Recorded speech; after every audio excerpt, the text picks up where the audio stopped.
All right, guys, how are you doing? So, we have some breaking news. We don't have that much information quite yet.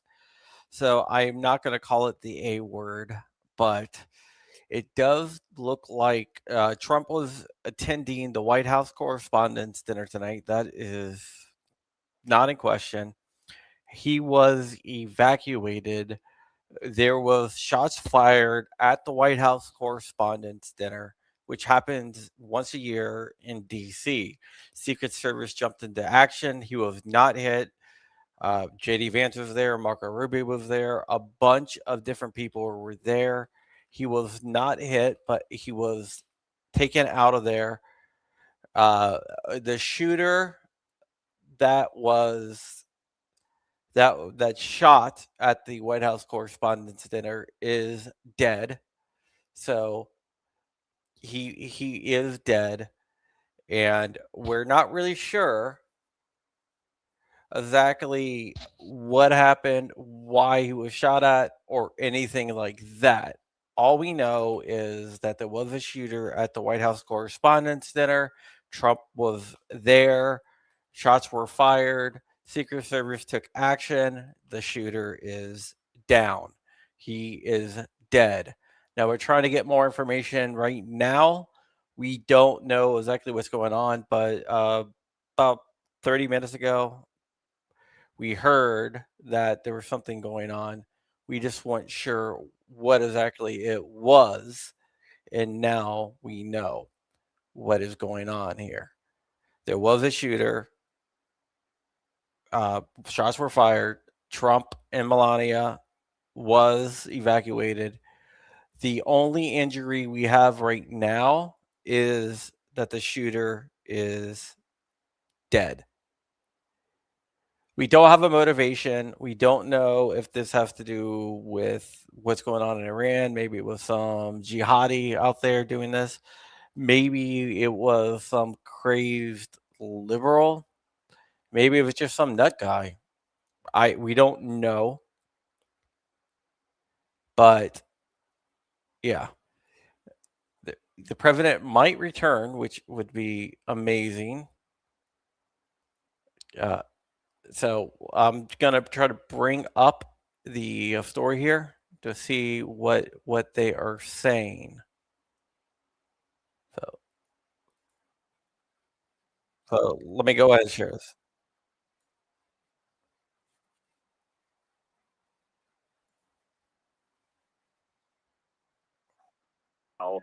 That's just circling the area right now. But everything happened very quickly. I was in the middle of a conversation with a colleague, and I heard bang, bang, bang, bang, and we just immediately got down under the chairs, knew to get under the table just as soon as possible.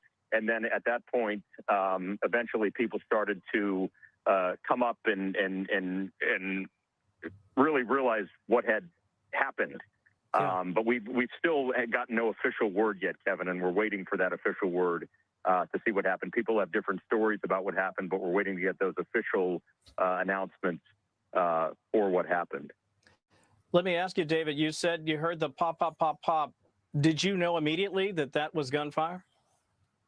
I knew immediately it was gunfire when people started screaming and got down on the ground. It sounded like just a loud bang at first. And you think in a room like this with the president of the United States, the vice president, the secretary of war, all of these people, the FBI director, the first lady, I mean, the most secure room in the world, perhaps, right, at that moment.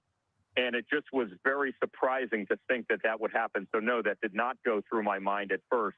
But clearly, when people started dropping to the ground quickly, we knew we had to take cover and we knew we had to stay safe. But you don't think something like that would happen in what probably would be considered the safest room in the world on the planet at that exact time, that all of those. That's my question. How do you get a gun in there? That's what makes this all the more perplexing. It's just incredible. TWEDC, maybe. David Spunt, our justice correspondent, speaking there. We want to welcome Sean Hannity to the program now. And Sean, what did you see from where you were? Kevin, I'm not there. I have a perfect track record. I've never been to Nerd Prom, so in all the years I've been doing this, but I have been in touch with top. Must have been a Glock 7. This is what I can tell you. and the details are actually pretty specific now, that the shooter charged the magnetometer closest to the front door, took a shot at a uniformed division service agent. And he, at that point, they don't know whether they haven't confirmed if he's alive. Yeah, the shooter is in custody, I'm told.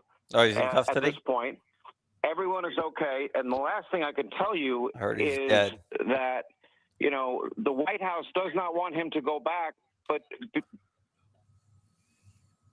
yeah, I'm sorry, what? I'm having a hard time hearing. And anyway, the president does want to go back. The shooter took a shot at a Secret Service member just at the ballroom, which, Kevin, you raise a good point. How did he get it to that point? The agent returned fire. Nobody knows for sure at this moment whether he's alive or dead. In custody, and then it's created chaos in the room. But what we can tell you for sure is that this was, one shot. Multiple shots at the closest magnetometer closest to the front door, and took a shot at a uniformed division Secret Service agent. And anyway, at that point, we don't know the condition of him for sure. We do know the president was escorted to safety. Everybody in the room, I'm told, is safe and secure. And now the question is, I'm sure that the Secret Service... I got video of what happened here, so I'm going to go ahead and I'm going to share. I'm going to share this instead. So let's go ahead and watch this.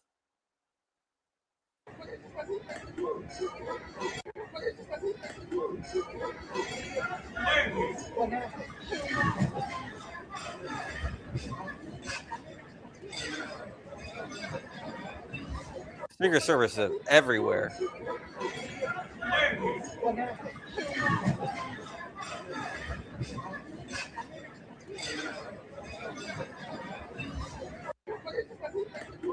Interesting. Let me go back to this one again. There's got to be, a reconfiguration here on some level. This is a breakdown as far as I'm concerned. Other people in the room obviously heard the shooting. I heard Brett's report, and we saw the chaos ensue. All the cabinet officials in the room, they were being put under the table. Everybody else, I know Fox has security in the room. They were putting all the talent under the table. Yeah. It's shocking, to say the least. You would think this is the most secure room in Washington tonight, and not so. It just didn't happen. I pray to God nobody... Yeah, I'm going to share another one here.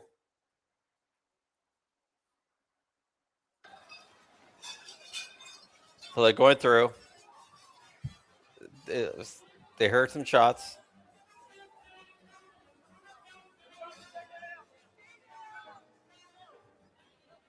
There they come. They grab Trump.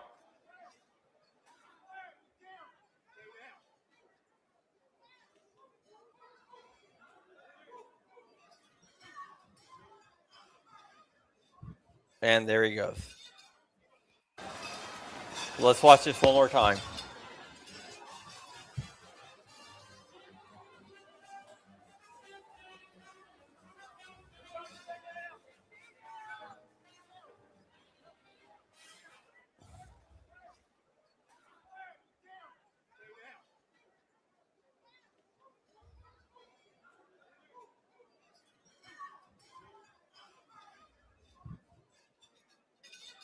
Interesting.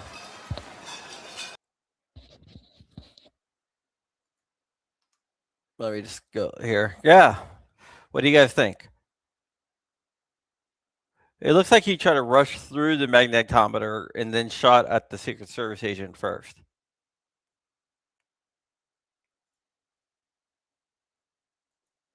So let me go.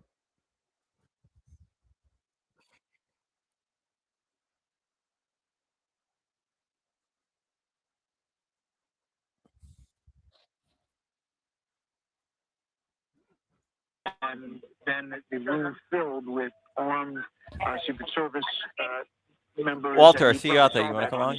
on camera very quickly. And in that moment, as they were huddled up at the table, they're trying to get each individual cabinet secretary out with their own security team as the chaos is going on. Later, as I described, they were going room to room, saying there might have been somebody else in the hotel. And that's where they were kind of going.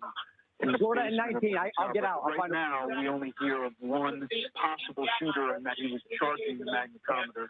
See if we can get some more ground truth on that. Brett Baird joining us. You're hearing lots of cross traffic in terms of conversation. Brett, There's Robert Kennedy being evacuated. I've had a chance to notice Caroline Levitt, the press secretary, who is quite pregnant.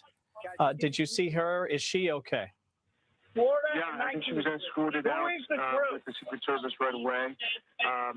The Peter, I'm saying, actually front dais kind of got out soon, right after.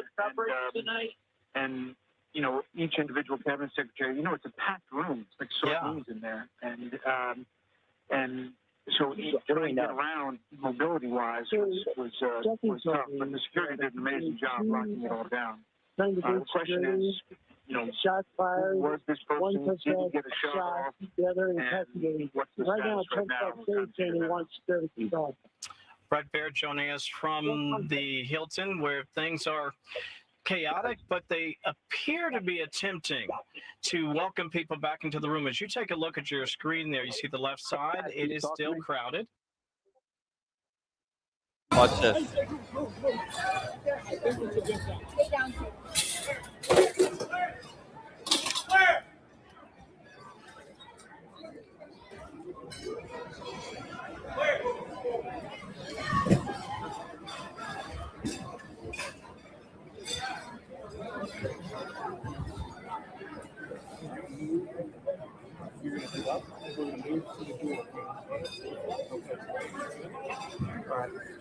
Katie, do you have all your stuff?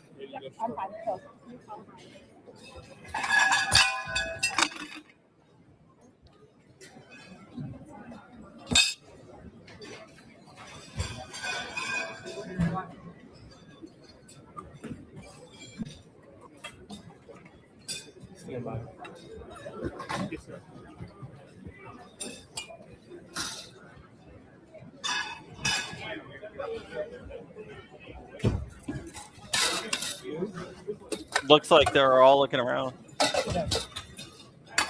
Go to your right. To your right. There's more political people being taken away.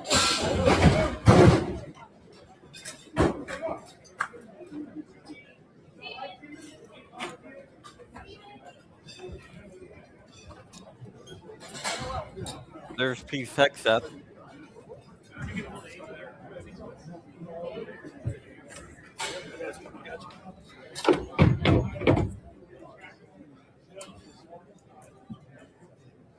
Yeah, it's a White House Correspondents' Dinner. They do it every year.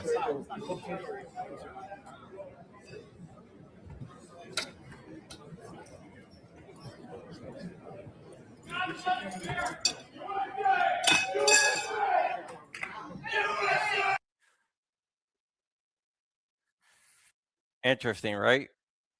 remember, this is a room filled with not only journalists, but nearly the entire cabinet of the administration, the president and the vice president. And right when this took place, everyone hit the ground, people going under tables, and the cabinet secretaries were very quickly rushed out of the room. Just before the event began, they checked in with their security, and so there was an understanding of where all the cabinet secretaries were located, where the president and vice president were on the stage. As the security event was unfolding, these teams immediately got to the cabinet secretaries and ushered them out of this ballroom at the Washington Hilton. Right now, the ballroom is still filled. This is a lockdown situation. No one is allowed in or out of the area. And a bunch of the tension has subsided right now. People are waiting to see what will come next. The president of the White House Correspondents Association, Weijia Zhang, came to the podium very briefly and said that she would update people. There are questions about which administration officials are still here. And this happened earlier on before the shooting. We're threatening genocide. for kidnapping Nicolas Maduro, for overseeing targeted strikes that killed over 180 people on boats in the Caribbean. Arrest Pete Hegseth! Arrest Pete Hegseth for war crimes! Arrest Pete Hegseth for war crimes! For overseeing the targeted strikes over 180 boats in the Caribbean. For actively planning on a war in Cuba based on We don't have any information yet, Scott. illegitimate justification. For threatening. Difficult moment, but again, the security response was immediate, and that was part of the reason that they were able to get the president, the vice president out, and many of these cabinet secretaries so quickly.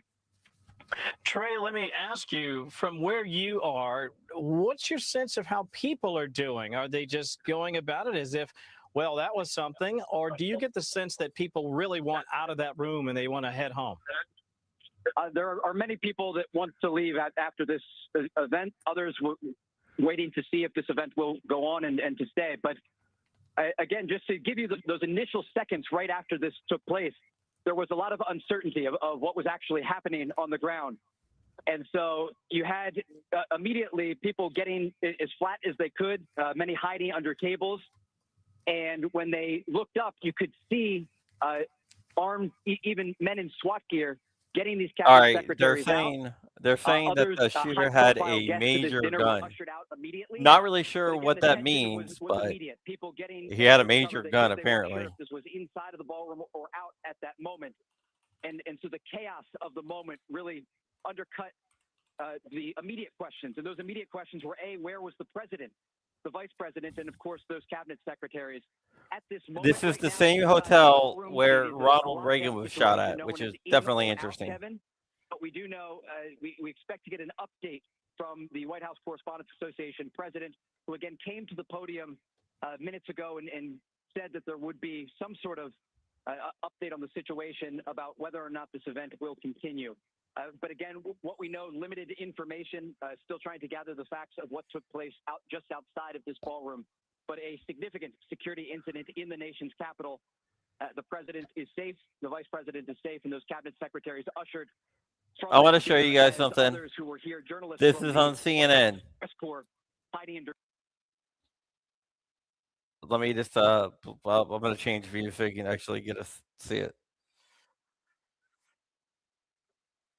Trump and cabinet rush to White House Correspondents' Dinner event after loud sounds.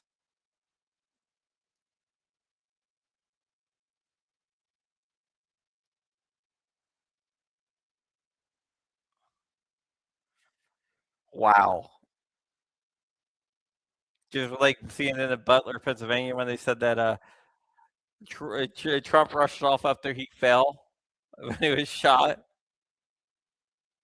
Multiple reports that the gunman is dead. Trey, go ahead.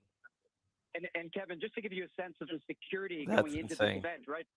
This is an event, and just one moment, stay with me here, Kevin. Please check that. He's not coming back. We are told by Fox's Aisha Hasmi that the president is not coming back. That is the latest reporting that we have, according to a White House staffer. But to give you a sense of the security going into this event, remember, this is an event that was not only attended by President Trump, by Vice President J.D. Vance, and a variety of cabinet secretaries. So you can imagine the security that goes into an event like this: metal detectors, Secret Service agents, and ensuring that everyone had a ticket that was getting into this area. There was a massive police presence. And even when this event started, when the guard came in and the president stood and saluted, you could see on the outskirts of the ballroom these men in SWAT gear. They were prepared in case of a security incident. And again, as this incident took place, everyone hit the ground trying to get any sort of cover that they could. It was unclear at that moment whether or not this was taking place within the ballroom of the Washington Hilton or outside. Again, the latest information that we have is it was outside of the ballroom here. But again, the security perimeter was significant. Sure at will, this moment, we are still inside of the ballroom. It is locked down. There's no one going in or out of this area. And there is a security sweep that is taking place, we are told, around the location at the Washington Hilton in the nation's capital. And again, Fox's Aisha Hasmi can report that the president is not coming back to this event. following the security incident that took place in the nation's capital. Trey, let me ask you a question. I remember the magnetometers, there are several layers of them, including right when you first walk into the Hilton. But to get to the ballroom, you've got to go up that escalator. So I'm just curious, how would this potential gunman get in and up the escalator in order to affect this particular attack? Yeah, it's a great question. And look, there is a perimeter to these events, a perimeter that requires you to show a ticket to get into this area, and a perimeter even once you're inside. There are at least 3 different locations where someone is not only checking a ticket, but looking at the people that are coming into this area. Right. And so there are major questions about how anyone who is armed could get this close to the president or people in this ballroom, but also just questions broadly about the security perimeter, because it is not just the Secret Service on the scene. It is the local Washington, D.C. Police Department. You had a variety. And stay with me 1 second, Kevin. There's an announcement being made, so just stay with me. All right, let's see what this announcement is. So the program will resume according to an announcement that was just made. We do not know if the president is coming back. There are now conflicting reports, and our team here on the ground, Fox's Aisha Hasni and others, speaking with Trump administration officials, trying to get clarity on where the president is at this moment, if he will return to the evening. But again, there was just an announcement made inside the ballroom that the event will begin again soon. I understand that this is a scholarship event, and I understand that this is a celebration of democracy and free speech and the sometimes contentious relationship between the leaders in this country and the press. But I'm just curious. And I'm not really sure exactly what a major firearm is, but a major firearm was being used. I told Val Fennell that, and he goes, compared to a lieutenant gun or a minor gun. I have no idea what that even means. We don't. We're going to keep working on that. In the meantime, Trey, let me ask you one more thing while I have you. Based on what you've seen in the hallway, and I know you're sort of in the main ballroom, but I do know that there are plenty of doors in and out as we see our shot move just a bit. Are people milling out now, little by little, or is everything completely on lockdown? Yeah, Kevin, at this point, yeah, I think it will be a long gun. And we are hearing mixed reports from Trump administration officials as to whether or not President Trump will return to this event. Just to give you some more color, Kevin, into what it was like in the moments after this security incident took place. You saw not only cabinet officials being ushered out, but you saw President Trump's that is very true. Advisor, with an admiral gun. He was being ushered out by police and security officials here. Yeah, I'm not really sure what major gun means. To chant USA, USA, USA. And this, again, it was a reminder almost of how the president was after there was an attempt on his life in Butler, Pennsylvania. It was a similar moment where, again, Scavino just turning to the crowd to chant USA, a message to the world that this incident was not going to stop the president from speaking. And just stay with me 1 second. And we're just gathering as much information as we can here. But again, it appears this program, Kevin, is going to resume in the moments ahead. Very interesting decision right there. Let's welcome Brian Kilmeade back into the conversation. Brian, I'm surprised that they would give this another go, just because I obviously, out of an abundance of caution, I would probably not allow the president to return if I were in his security detail. Again, understanding that he is the boss. Your viewpoint, as it appears that they're going to try to continue to celebrate the First Amendment and resume the evening at the Correspondents' Dinner. I mean, the thing is, he does not want an incident to stop what we're supposed to do. I mean, the whole thing about from terrorism when it first on the scene, 9/11, got to go back to your life. Don't let terrorism stop you. And if the Secret Service says we cleared the facility, we cleared the facility. I will just relate to you the information that I got. You know, I was sitting next to Tulsi Gabbard. Literally, she was right to my right. Immediately after I smelled the gunpowder, I see the frantic running up the center aisle. Evidently, now we're learning that the shooting happened in the lobby. but they quickly went and grabbed the cabinet secretaries. The first one I saw that they grabbed almost abruptly was RFK. And meanwhile, when I looked up at the podium, I'm talking 5 seconds. I put up a poll. The I'm whole just podium curious. was empty. President, the vice president, other side of the dais, they were gone. And then I looked over it, and there's Mark Wayne Mullen. They get him out. Then they get Sean Duffy out. And I watch RFK get out. And, I mean, I don't know a cabinet secretary that wasn't at this event. They were all there. In fact, I was able to go with Rachel and Sean into the cabinet secretary's own get together before. So I saw every single one of them, and I'm trying to think to myself who was missing. You know, I even saw the FCC director. So this is a target-rich environment for evil people. But the thing is, Kevin, I'll tell you, my ticket was taken, and I will go to grab my ticket, and all of a sudden, when I go back, the president arrived. So there's magnetometers everywhere. They literally were patting everybody down again, and they went through everything again. Don Lemon. So how someone got to the point where they apparently had a gun is beyond me, and got through it. You know, it must be something that was planned way ahead of time. And we did hear when we got back into the Fox room, I get in there, and I don't think it was Service staged. came in fully armed up with bulletproof vests on, and they said, "Come with us. There's someone here hiding." Now, whether they were saying that to get us out, I'm not sure. So they grabbed us through the kitchen, and we went. That's out a good through the point. kitchen, It could and be on my Review right, O'Donnell. I saw Cash Patel, and one of the main people they got out is, believe it or not, on my table is Erica Kirk, obviously traumatized under the table. They grabbed her. Cash Patel was with her for a second, and then he was working the scene. So literally, you couldn't have had more officials in one place. I don't think you have more besides the team picture. I don't know of another place to get all the officials. Yeah, I agree completely. Brian, stay with us. Want to welcome our managing Maybe. editor and anchor of Special Report, Brett Baer, back into the conversation. Brett, it is not lost on those Brett of us Baer's who there. have covered the presidency what happened to Ronald Reagan at the very same building. That's exactly right. And right outside is a carport that was added after the Reagan shooting, where it happened just in front of the Washington Hilton in that entrance where the red carpet was tonight. You're exactly right, Kevin. You know, I sent in, and hopefully they can turn it around, the video that I took off my phone in the seconds that it. All right. So we got a comment from Trump. He just posted this on Truth Social. He said, "Quite an evening in D.C. Secret Service and law enforcement did a fantastic job. They acted quickly and bravely. The shooter has been apprehended, and we have recommended that we let the show go on, but will entirely be guided by law enforcement. They will make the decision shortly. Regardless of that decision, the evening will be much more different than planned, and we'll just plain and have to do it again."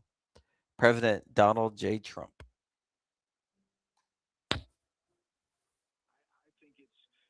Quite something if they do this event again, start it up again. To your point with Brian, we're in a different environment now, and you know, as we were in the basement of the Washington Hilton, as they're clearing room to room, Could be it was SPLC, urgent, and they were telling us to run out of the building.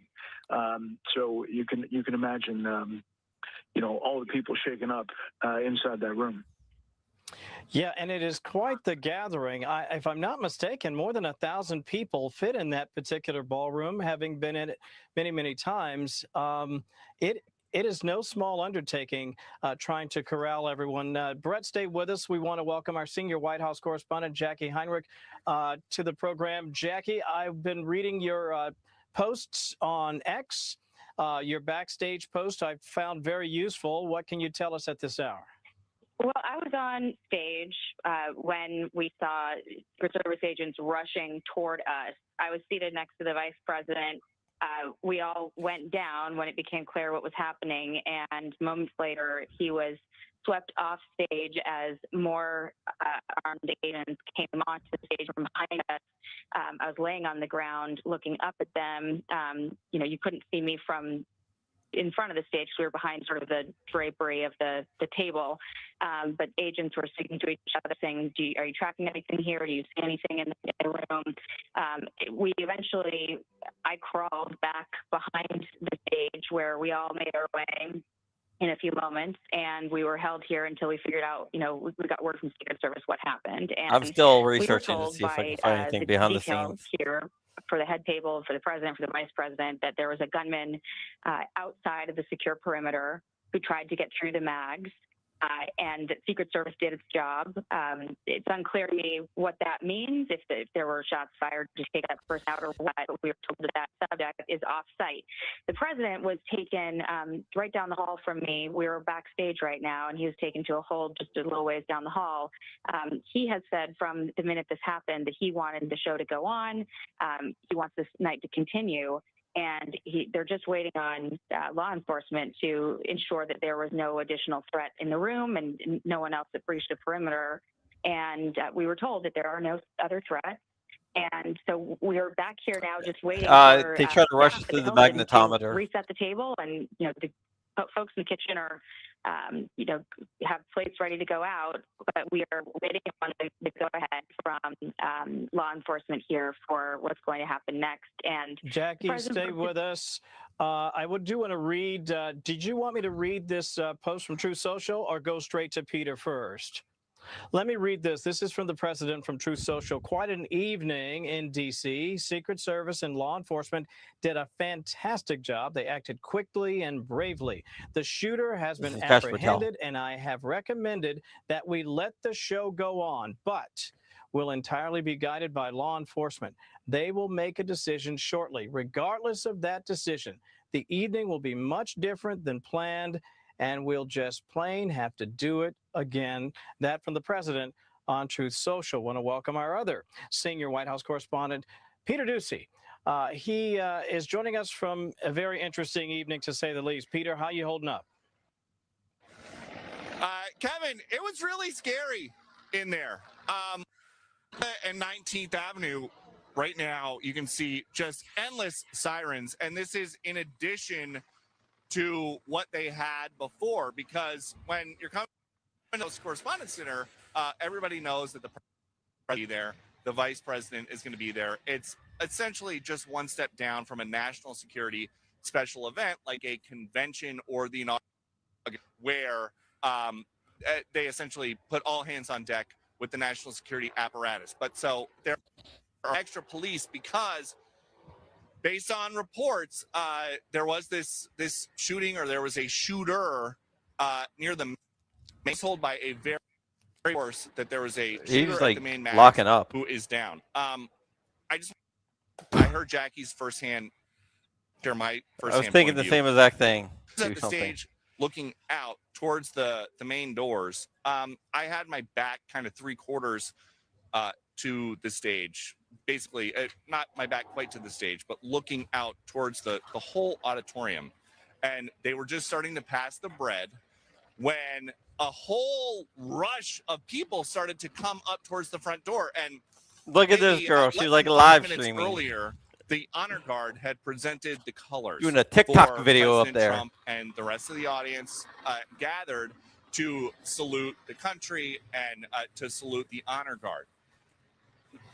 A rush of people who I thought might have been part of something. We're going to have a mentalist as the main entertainment tonight. I thought it might be something related to the entertainment, but there was a rush of people. So is this going to be the party of peace or the religion of peace? What do you guys think? To look at the actual stage and the head table, which was about 30 feet from where I was sitting, there was a Secret Service officer who, again, everything is unfolding in real time. I would believe it to be from the Hawkeye team, which is the people that respond when something really, really bad happens.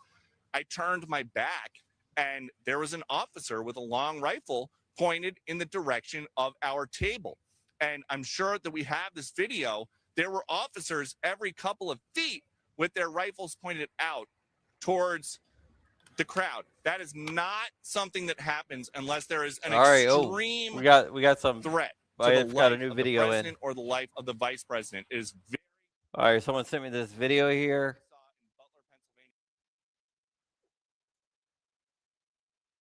Check this out, guys. You might be the first ones out there seeing this.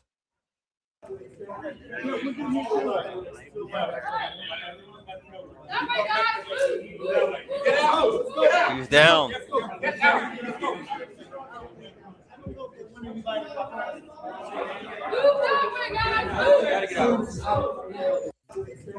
must begin.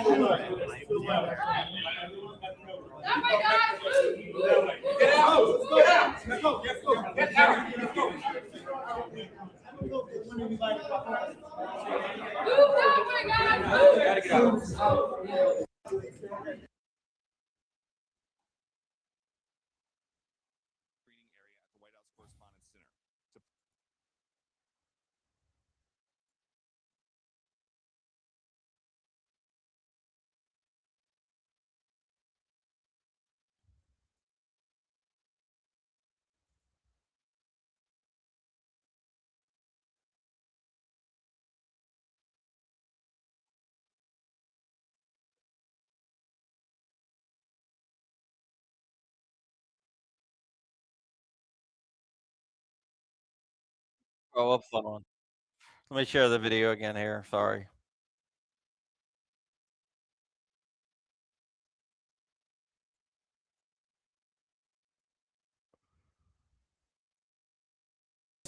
In the First Amendment about how fragile they are.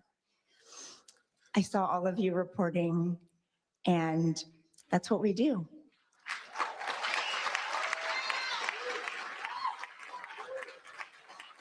So thank God everybody is safe, and thank you for coming together tonight. We will do this again. Thank you.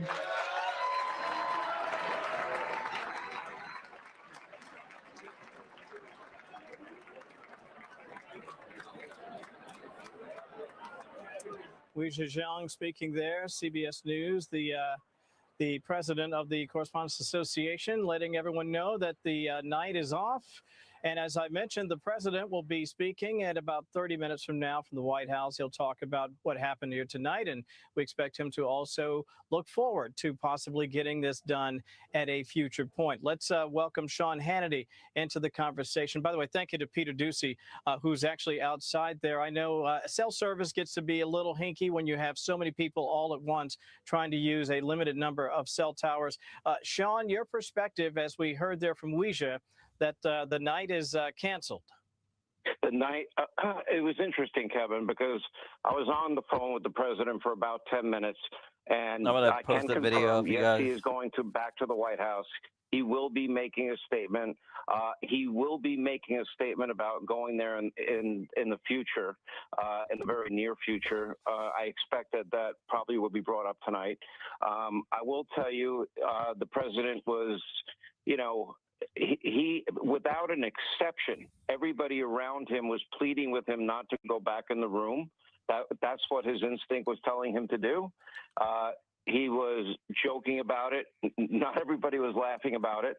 I actually heard part of the deliberation, and it was the overwhelming consensus that they didn't know if this was a lone wolf or perhaps a greater conspiracy, or perhaps somebody came in behind this one shooter. I can also confirm to you this, that the FBI director, Kash Patel, he is there. The perpetrator is on the scene. They're processing it. They confirmed one U.S. Secret Service agent was in fact shot. The round was stopped by the vest. And I give all credit to all these guys that put their lives on the line for everybody. The president was saying, well, I made sure that the first lady was safe. But again, the people around him were very, very concerned, rightly so, especially in light of the culture that we are living in. And if you go back to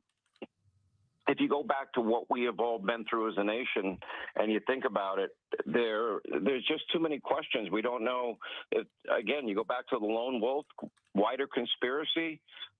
Probably this will be examined and discussed for weeks and weeks ahead. Certainly you would think that that room would be safe and secure, but we do know from the very beginning that the shooter charged the magnetometer closest to the front door. And that's where he took that shot and did hit the Uniform Division Secret Service agent. Thank God he had the vest on. His condition is good. He's going to be fine.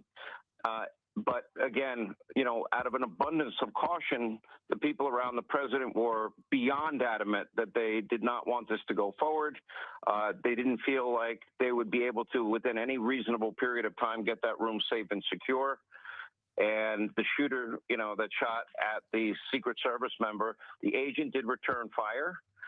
We know that part. We don't know if that person is alive. Well, we do know he's alive because he's being interrogated now by the FBI. All right, so he's alive. That part. So I can only say that. I'm glad that you shared that, Sean, because we've obviously heard conflicting reports about not just what happened with respect to where the shooter was, when the gunfire happened, did they make it through the mags, how close the shooting actually happened to the ballroom, which, as you know, is on the second floor. So I appreciate the background. Stay with us for just a second, Sean. I want to read this. This is the president posting on Truth Social. Law enforcement has requested that we leave the premises consistent with protocol, which we will do immediately. I will be giving a press conference in 30 minutes from the White House press briefing room. The First Lady, plus the Vice President and all cabinet members are in perfect condition. We will be speaking to you in a half an hour. I've spoken with all the representatives in charge of the event, and we will be rescheduling within 30 days. That from President Donald J. Trump. Sean, back to you. You and I had talked about this previously. We both know the president, you much better than I. I'm not surprised that he would want to honestly, have we the don't evening know. happen. I know he wanted to have it happen tonight, but now we'll see if it happens sometime within the next 30 days. Well, the president was very clear. That came up. He literally, as part of the deliberation, the first part of the discussion that I heard was he wanted to go back. There wasn't a single person that was in that room, and there were a number of people with him, obviously, that agreed with that assessment for a variety of different reasons. Nobody could assure that this was a lone gunman, and nor could they assure the safety and security of that room. He tried to make the argument for it. He was told that it would be hours and hours away from being safe and secure. So then the president, I heard him make the decision, okay, we'll go back to the White House, we'll make a statement, but I want this rescheduled in 30 days. Those were words that came right out of his mouth. And at that point, you know, and I do know, having talked to the FBI director very briefly, the FBI director is with the shooter. And the Secret Service agent that was in fact shot, thank God he had body armor on, he will be okay.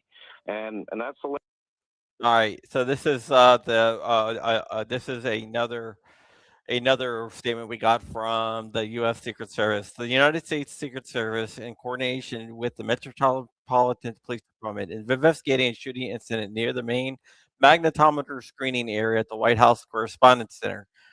The president and the First Lady are safe, along with all protectees.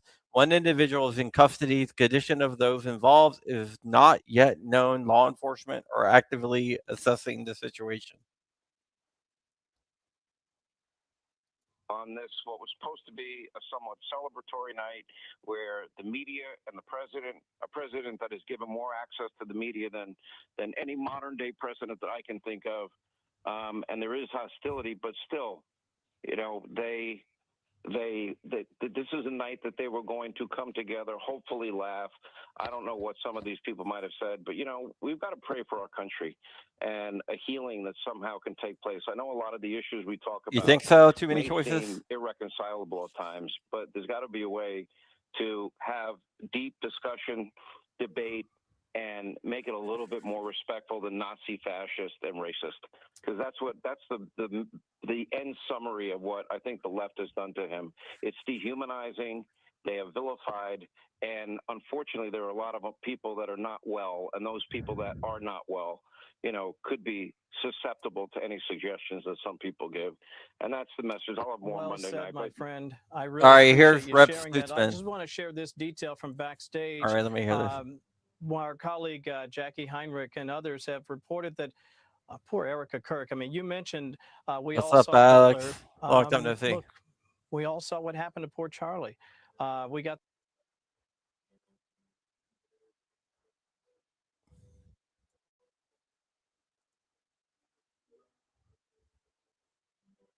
All right.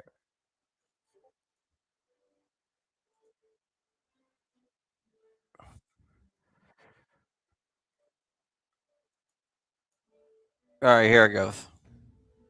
We were just at the White House Correspondents' Dinner. Congressman Stutzman and I and Congressman Andy Ogles was there as well.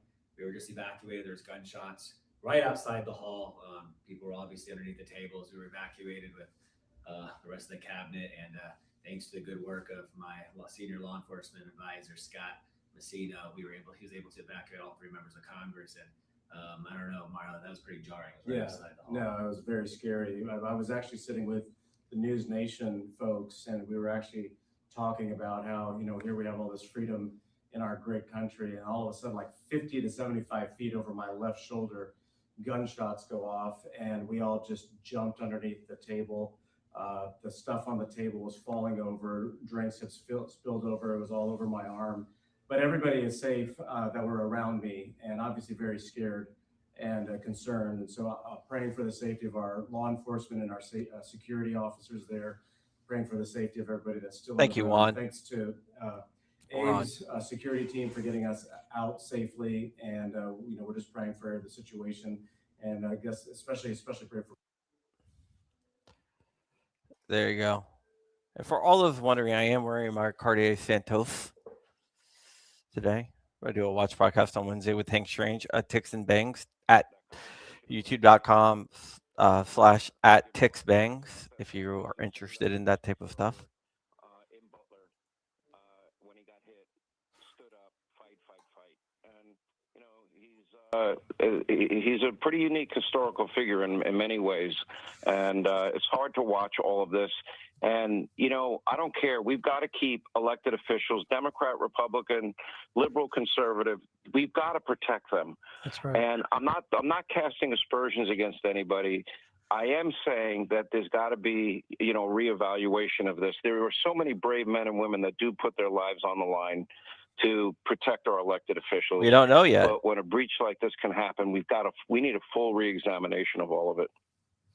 The great Sean Hannity, thank you, my friend, for your perspective. We appreciate that. We also have Kevin. Red Thank you, my Bear friend. and others with us here tonight. We'll welcome them back in momentarily. In the meantime, I want to welcome my colleague, Alicia Acuna. She'll also help us with our coverage here tonight. Alicia, Peter Doocy is outside the Washington Hilton.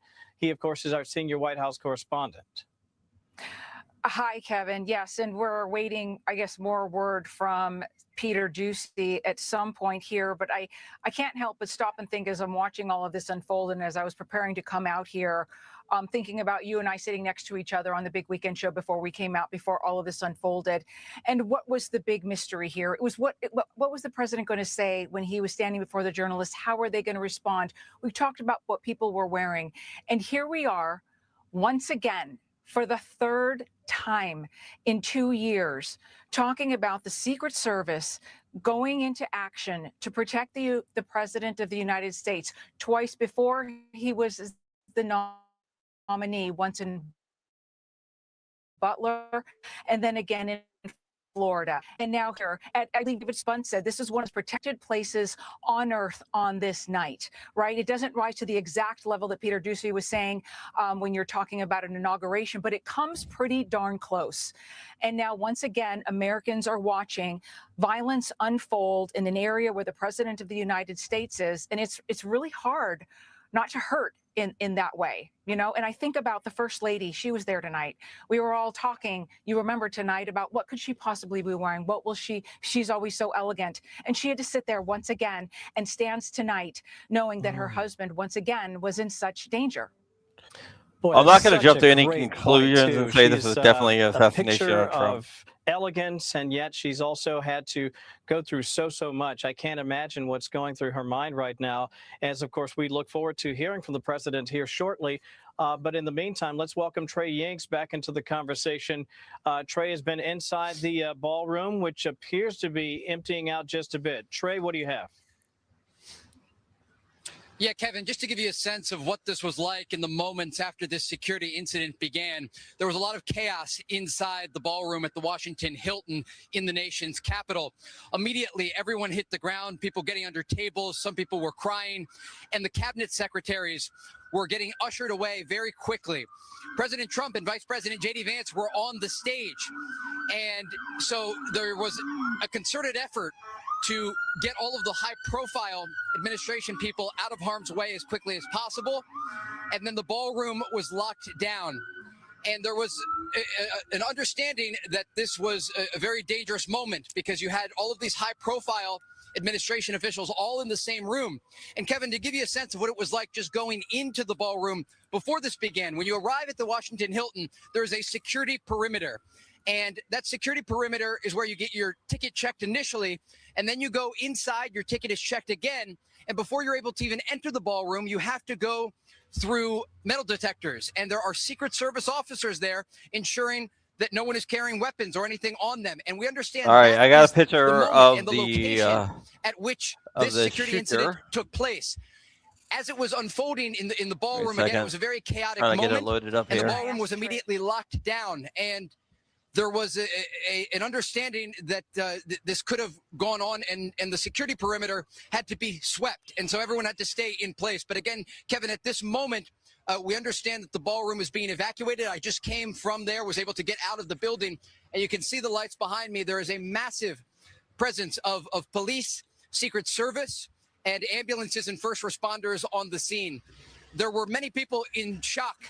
You know, Kevin, I'm used to covering war zones around the world. And in the aftermath of an event like this, people very quickly go into shock. People were shaking, others were crying. And there was just a question about what had happened.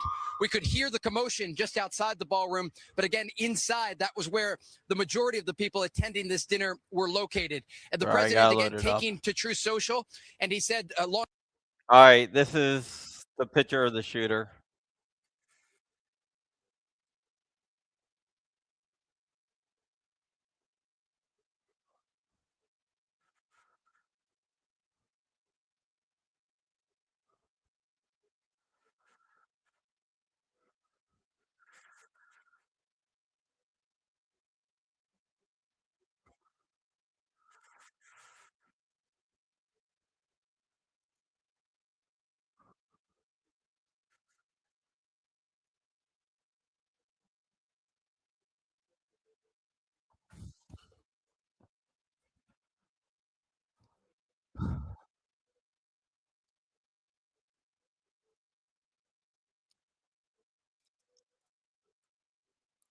Yeah, I don't know. I don't know.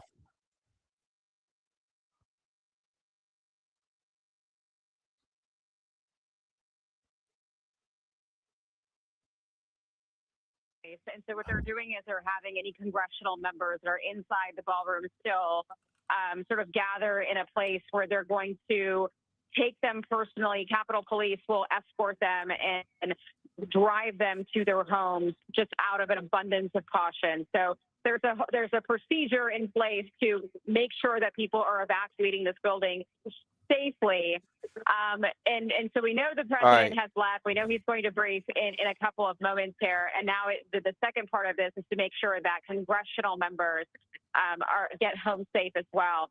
The rest of the guests, media, press, we're actually all working. We're not sure yet. We have been Even on if the he was phone. shot, We've been even if reporting live. We've been he would still be working around the handcuffed. clock. We're trying to get to a camera right now, actually, for you guys. I think he's wearing a shirt. I heard so many different things. It was a chaotic scene when this all unfolded. There was a moment where there was chaos, and it seemed like Secret Service were swarming people inside the ballroom. We didn't know what was happening. Myself and Emily Campagno both thought we heard what sounded like a silencer go off. What I was told later by White House staff was that was not a silencer, that was actually gunshots. And again, I can't confirm that. I don't know that for sure. That's what some of the staff were telling me. There's been conflicting reports, but that there were shots fired up in the lobby by the MAGs. And you have to remember the Washington Hilton is a functioning hotel. There are people here that are coming in and out that don't have anything to do with the dinner. So you can you could say you could approach the building without really being a part of this event. That they do ask you for a ticket right outside in the perimeter when you're walking up towards the building. They ask you for a ticket, but I mean, I guess you could say maybe somebody could sneak in, but what I'm hearing is it was at the mags in the entrance is where all of this commotion happened, and this person tried to get in with a gun. But again, a lot of folks were very, very scared. We had Erica Kirk near us sitting. She obviously got very spooked because of what happened to her husband, and she was escorted out. Cabinet members were escorted out immediately. There was a protocol in place. And so now what's happening is congressional members and making sure they're safe and they're getting home safely. Aisha, it's Alicia Acuna here. Glad Alicia. you're safe. Hi. It really is striking just from afar, from here in New York, watching these videos of all of our friends and colleagues there in the situation, hitting the ground and just trying to stay safe. So glad that you're safe. But Aisha, I do have a question. The president posted on Truth Social that he's going to be holding a press conference, and you were in a room with a very high number of world-class journalists who cover this president, including yourself. Will there be reporters where you are, or are you going to be doing this, heading to the White House for this press conference? Or is that even possible right now, logistically, for folks to even get out of there? It's not. I mean, first of all, All right, I'm going to show you another video, guys. A good Silver foil floor. Got it. No. Scooch over. It's on the ground. Top of the stairs. Got it. We have a ponytail.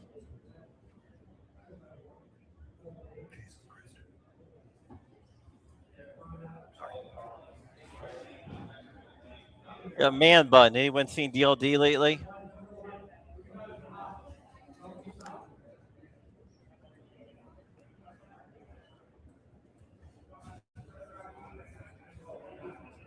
Do we have a man bun, or is that there's something in the back? Let's watch this again. Silver foil floor. Got it. No. Scooch over. Slightly right. Silver foil. Top of the stairs. Got it. Well, I guess there's something in the bag. I don't think he has long hair. I think there's something in the bag that makes it look like a long hair. Yeah, he have a buzz cut.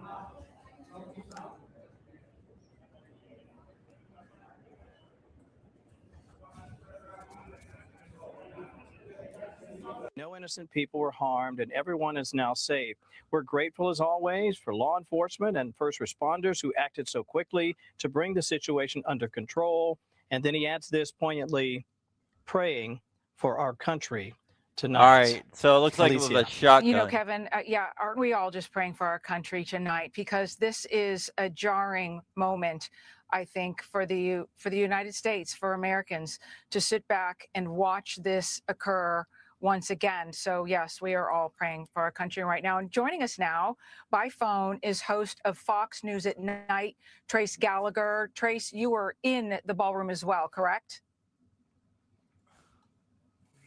Okay, I might have a name, guys. My apologies. We do not have Trace at this moment. Who do we have on the phone right now?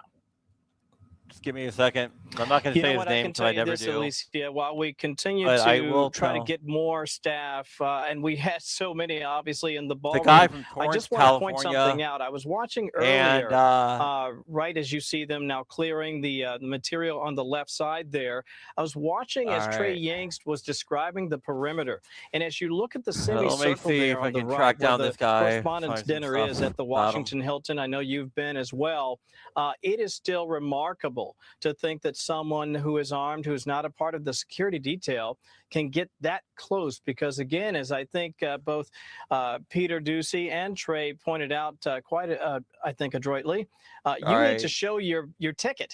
And it's not just, oh, I'm at the door, here's a ticket. It's a 31-year-old I'm 3 from blocks Torrance, away, California. Here's my ticket. I'm 2 blocks away, here's my ticket. I'm a block away, here's my ticket. White guy. And then you're going to try, in this particular circumstance, to rush the mags. And thank goodness for Secret Service acting so quickly. And again, we understand from our reporting that the gunman has been apprehended.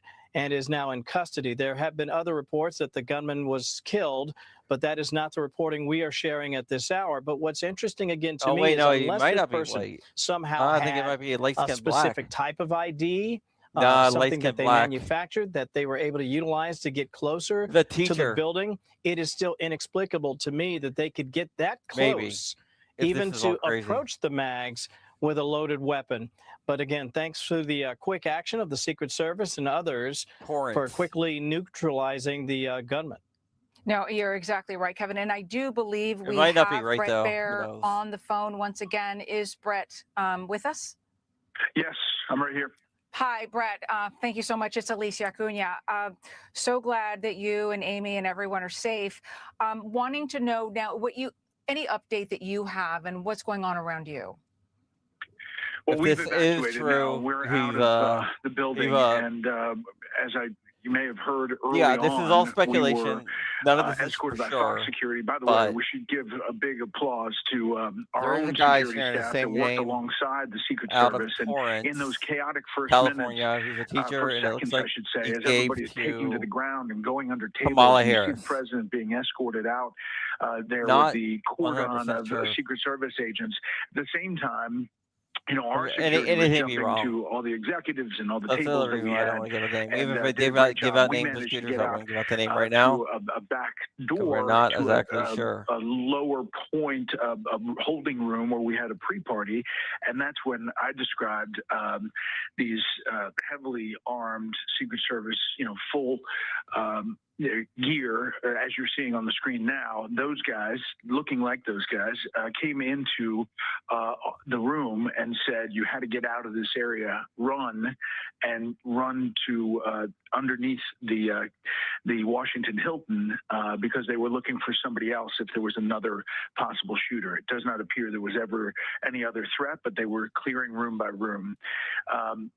Now, and Sean talked to the president with this Secret Service agent who was shot, but it was the bullet was stopped apparently All by right, I'm gonna his run vest, some background and checks. he will be doing well. They're obviously clearing the entire ballroom right now, and the president's getting ready to give a press conference. Listen, this president has been through this, and he's going to have some words about standing up to this kind of threat.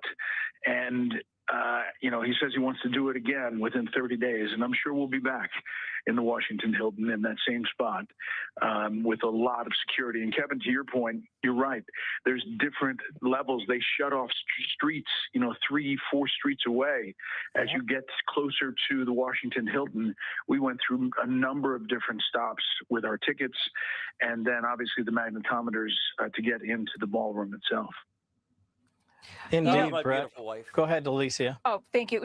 Brett, I was struck by something. When we were on the big weekend show, we were showing all of our Fox family going through the red carpet at the step and repeat and taking pictures. And I saw video of you and your beautiful wife, Amy. And I have to ask you what that was like for you. We have covered these for decades.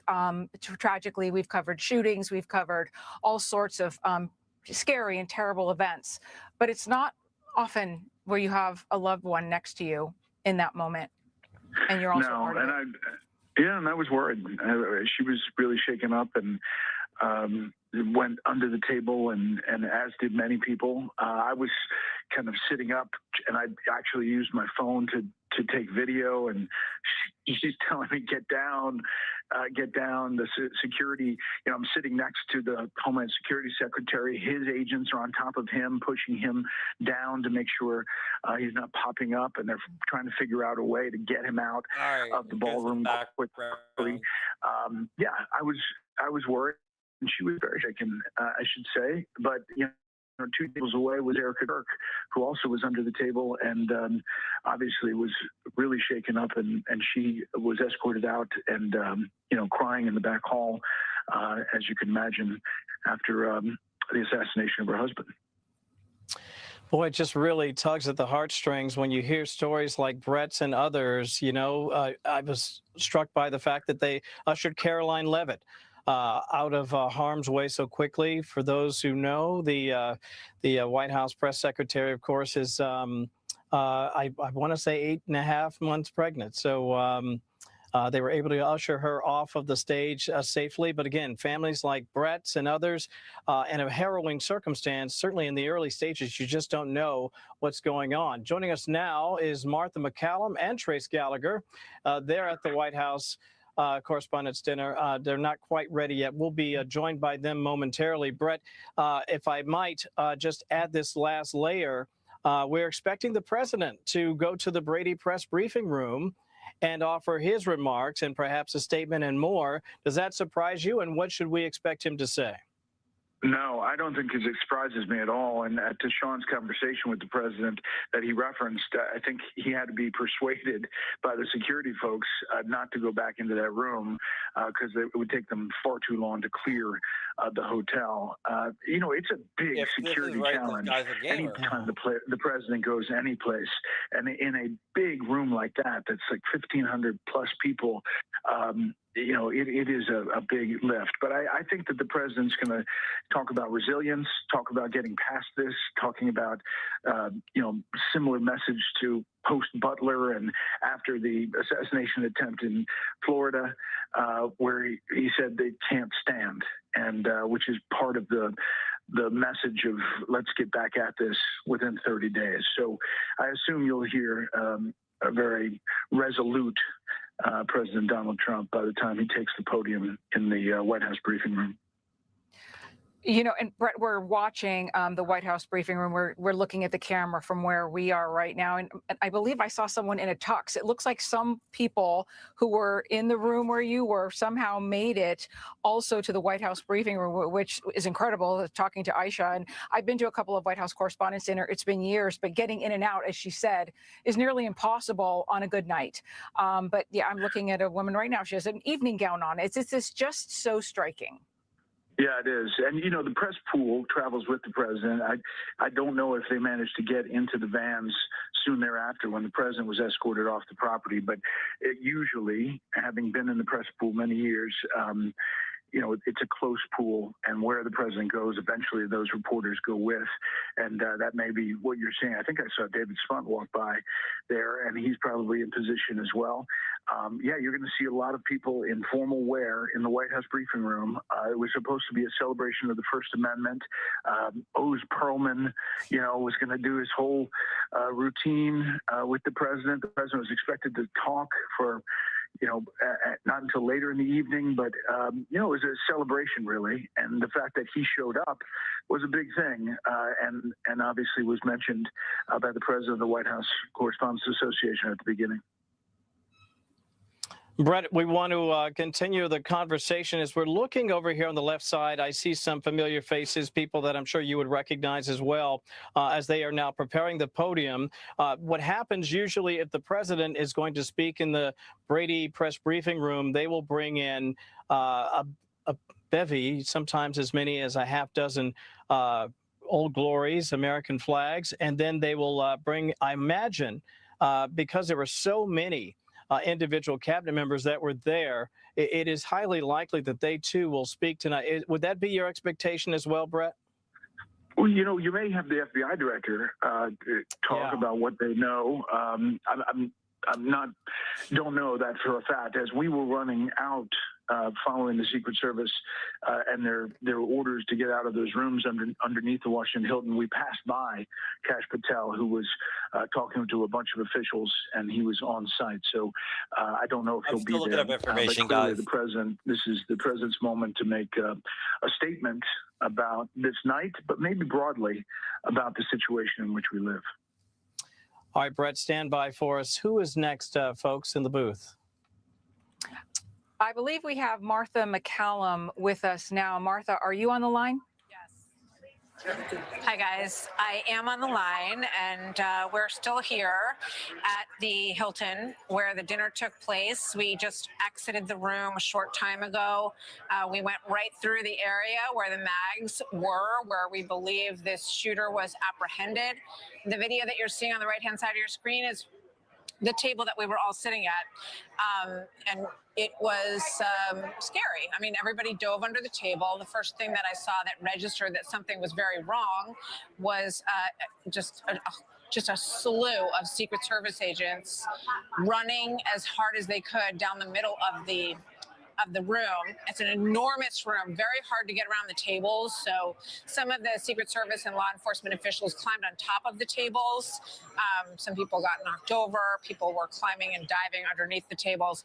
Once we realized that there was an emergency situation going on. Trace Gallagher's here with me. He was a few feet away from where I was Sure standing. you like this One video. of the things that we really noticed on the way out, Trace, is that there's one set of magnetometers. It's very small, and this dinner holds about 2,500 people. So all of those people went through those mags, and that's where they found this shooter, as far as we can tell right now. We're waiting for the president, too, on the left-hand side of your screen. Trace? And I think it's interesting when you talk about the magnetometers. If you look at any security system around the country, you always go through a stadium. Everybody recognizes stadiums and arenas. You always go through, give your tickets, and then you go through the magnetometers to make sure that you are clear. In this case, the magnetometers, as you can see behind me, behind that blue wall, they were inside the building. So it is our understanding that we believe that this alleged shooter was inside the building at the time by the magnetometers. So that is a concern about, you know, the staging of exactly where the security system and the apparatus was set up. It's interesting because Martha talks about her vantage point when she was, you know, she was literally about 4 tables as, you know, we look at the room, she was 4 tables to the right of us, and we were right next to the aisle where it leads to the front, to the stage. So as you come down the main entryway to the area where the president and the White House Correspondents Group was up there, and the vice president, and so on and so forth, that is the main area. So when we were there, we were sitting there, and Lawrence Jones was to my right, and he jumped under the table first because Lawrence said, I heard something. I heard some popping. And I was talking to Emily Campagno, who said that she thought that it sounded like somebody, or a waiter or somebody, dropped some dishes, dropped some plates, and she didn't know what it was. We didn't know what we heard. Now, did we hear gunshots? No, we're not saying that. We heard something, and then after that, we knew something was clearly wrong because everybody, the Secret Service agents were running down the hall and running through tables saying, get down, get down, get down, get under the tables, and everybody was jumping under the tables. And you're helping people because, you know, everybody is some older people in this building, and everybody sometimes needed help. So you're helping people get under the tables, you're making sure everybody is safe, and then you have Secret Service agents walking around saying, get down, stay down, stay down. We didn't know. We didn't know, was there somebody that was a threat inside the actual auditorium, and that was never clear. That was never the case. So we were told afterwards, never happened. The person, the person of interest, the suspect, never got into the actual auditorium. But the interesting part of all of this is exactly where this whole thing started. Were there gunshots outside? Were they inside? Right now, that's the thing that's unclear to us. We don't yet know, and the Secret Service agents that we keep talking to don't yet know. So they're trying to figure out that, I mean, it's clearly the beginning of an investigation. The president wanted to come back out. He wanted to continue this, but the Secret Service was telling us it's a bad idea. We told the president it's a bad idea, and we don't think this is the way to do it. Yeah, I was sitting next to Stephen Chung, who obviously works very closely with the president. You know, for all of these people, this is a very unsettling, to say the least, situation. He was with the president at Butler. He was with the president at the golf course. They have been through this routine before. And I think it's worth pointing out again that, you know, by the time I lifted my head up and realized what was going on, every single person had been cleared from the dais. The president was instantly taken out of there, but he was in a holding room not far from the stage. And he was clearly wanting to get back on stage. He does not like to be shut down. He doesn't like for anything to be seen as if, you know, someone who disrupted this event tonight. won in a sense. And he says he wants to have this event again within 30 days. He was looking forward to it. It was the first time he's been to this dinner as president of the United States. And, you know, there was a lot of anticipation and a big night was underway. So it's very disturbing. And you got to feel for all the people who have been through this After with him the several press times now, conference, I'm guys. going to wrap it up. Martha, and can we talk about this just a little bit? Because think about that. You mentioned Stephen Chung has been through this with the president multiple times. America has been through this, watching this president and his family go through this multiple times. We're watching, and we talked to Brett about this as well. We're watching the White House press room. They're setting up and getting ready right now. Some people are in tuxes. Some people are in evening gowns right now, and they're running around as fast as they can to get ready so that the president can come before the American people and once again address a threat. It is stunning. And, you know, you look at that room full of reporters. Of course, everybody starts shooting video with their free hand as much as they can, trying to figure out this story as it's unfolding. And is everybody safe? And where are the cabinet members? We watched cabinet members and congressmen get ushered out of the room. Mark Wayne Mullen, the new director of Homeland Security, was right near us. I think he was with Brett at Brett's table, and I think Brett probably just spoke about that. But, you know, the president wanted to carry on, and now he is about to speak at the White House. So we're waiting for that to happen. They're just making another announcement here as we speak. So I'm trying to listen to what that is. They're trying to get everybody to leave the building because they want to continue the investigation. So they're pulling all the media out, the cameras. They want everything to leave. All right, I don't know why that's It's happening. understandable because they're trying to conduct an investigation, and there are actually people still staying in this hotel. I mean, so that's part of the process. I mean, just waiting for the president. Can I get my camera back The unique thing that I think you notice in all of this is that there's not one clear narrative. It's been the better part of an hour and 40 minutes now. There's not yet one clear narrative of what happened, which tells you that not a lot of people saw this, and the people who did see this right now are part of the investigation, not willing to talk. So everybody who was inside this event was inside and was, at least for the most part, secure. I think it's worth mentioning also that when we walked into the building, there were a very good number of protesters outside this building. There were Palestinian flags being waved. The theme tonight was the First Amendment. There were people shouting from a distance. They were behind barricades outside of the Hilton here as people walked in.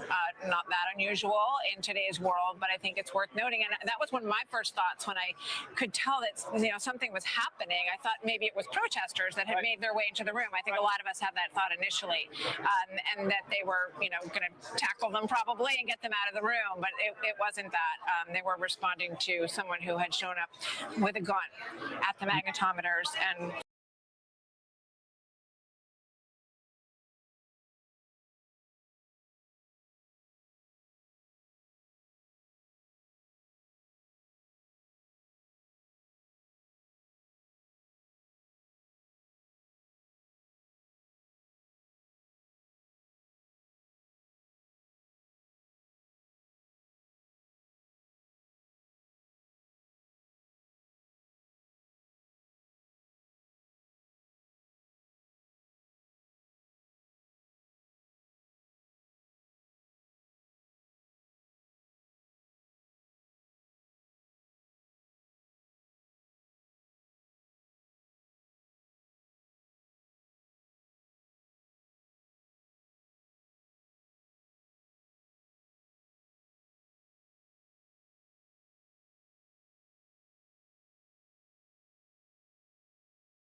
All right, I'm sorry, guys. Something happened. I'm trying to get everything back up and running here. But just bear with me.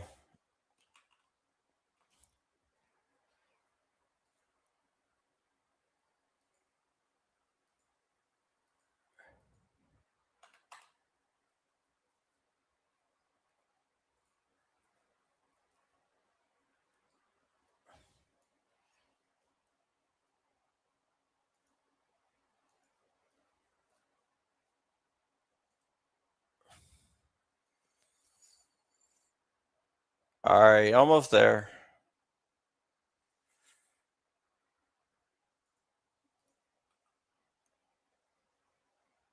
What the fuck is going on?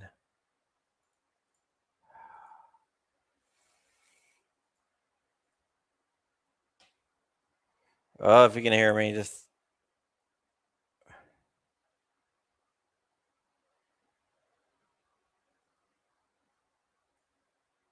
I have no idea what's going on here.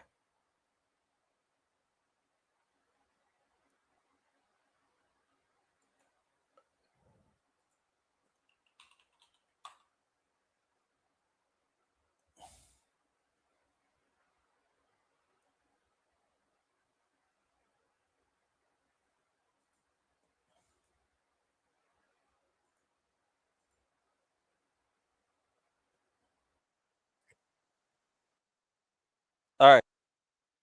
All right. Let me kick this one. I have no idea what's going on. Jesus.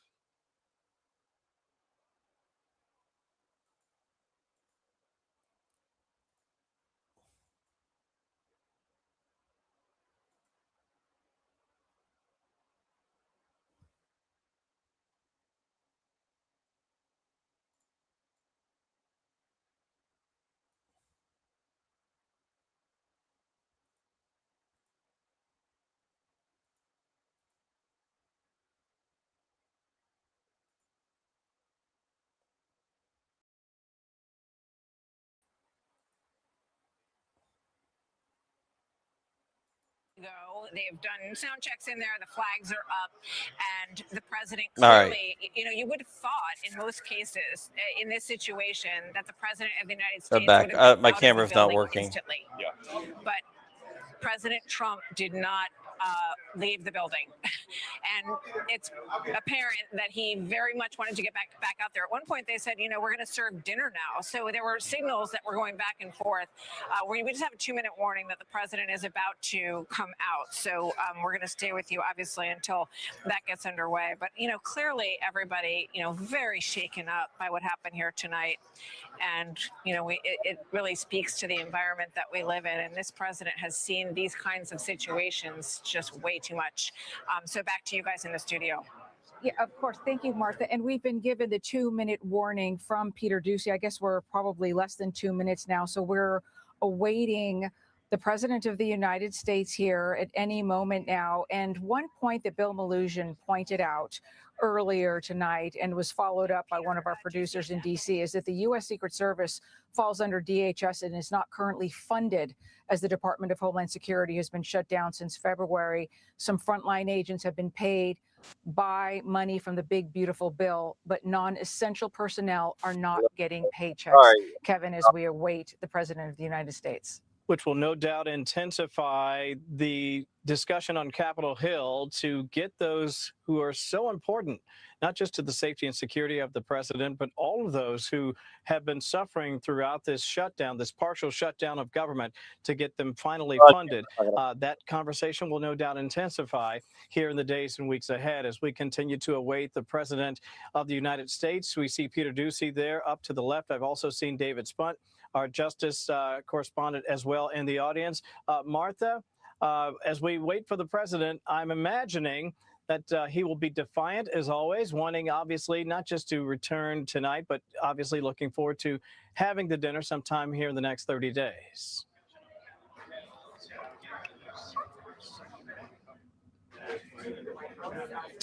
Looks like we lost Martha there. That's all right. We will just wait here. We are within the 2-minute warning for the President of the United States to come inside the Brady press briefing room there. Usually what will happen is you look to the left side of your screen there, and obviously the president usually will be preceded by the press secretary and others.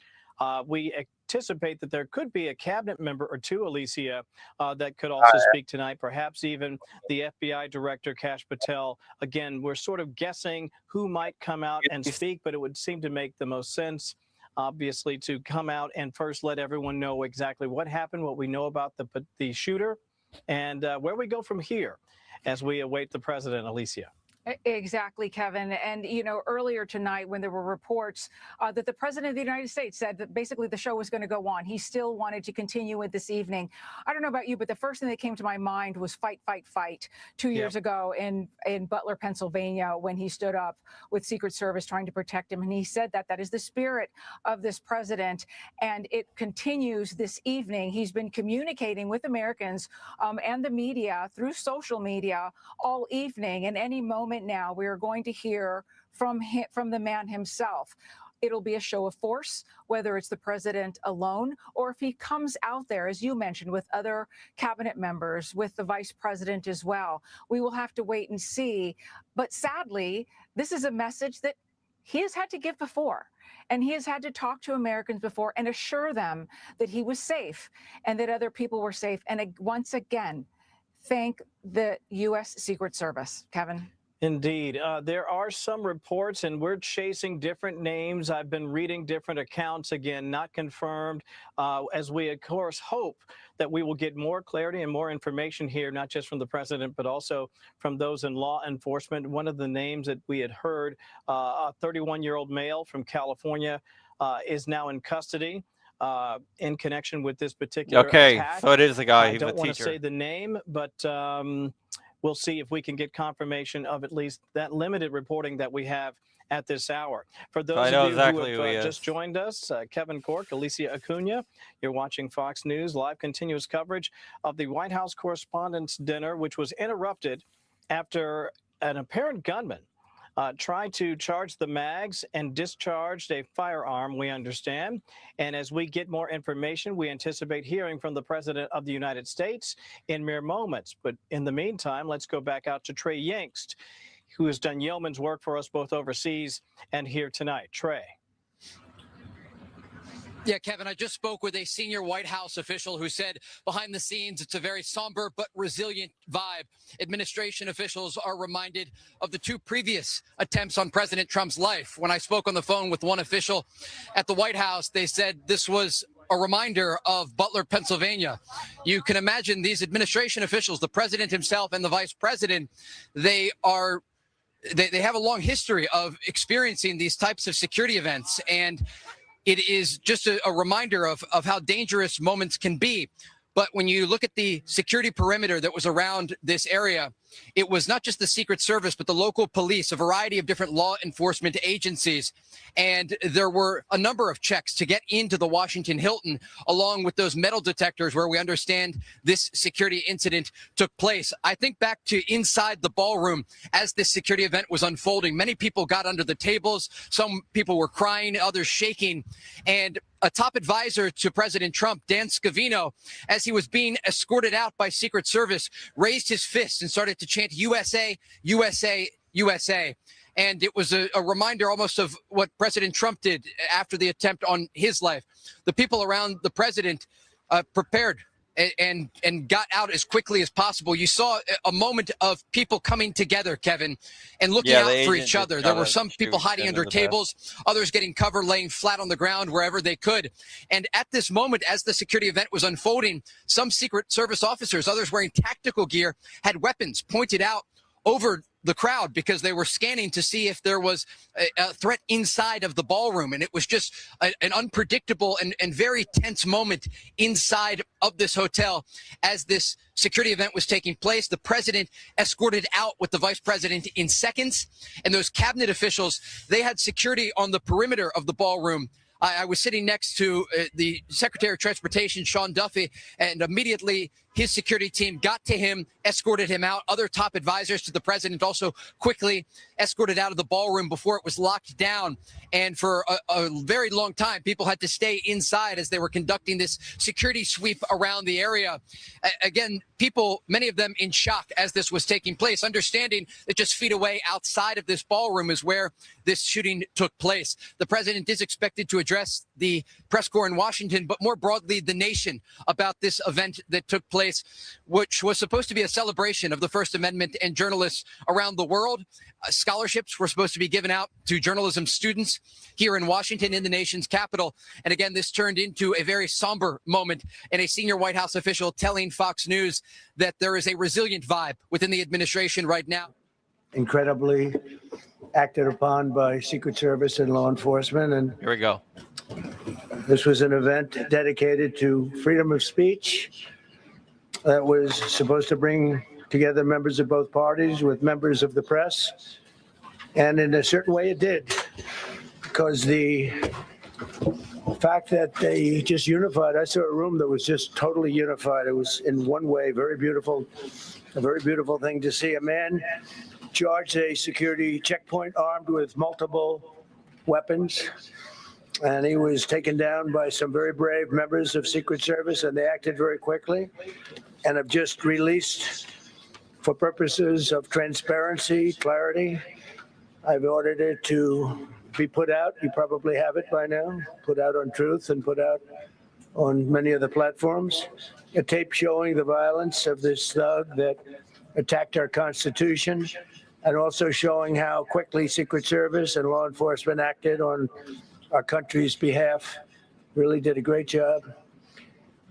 One officer was shot, but saved by the fact that he was wearing obviously a very good bulletproof vest. He was shot from very close distance with a very powerful gun, and the vest did the job. I just spoke to the officer, and he's doing great. He's great shape. That echo's coming from Fox.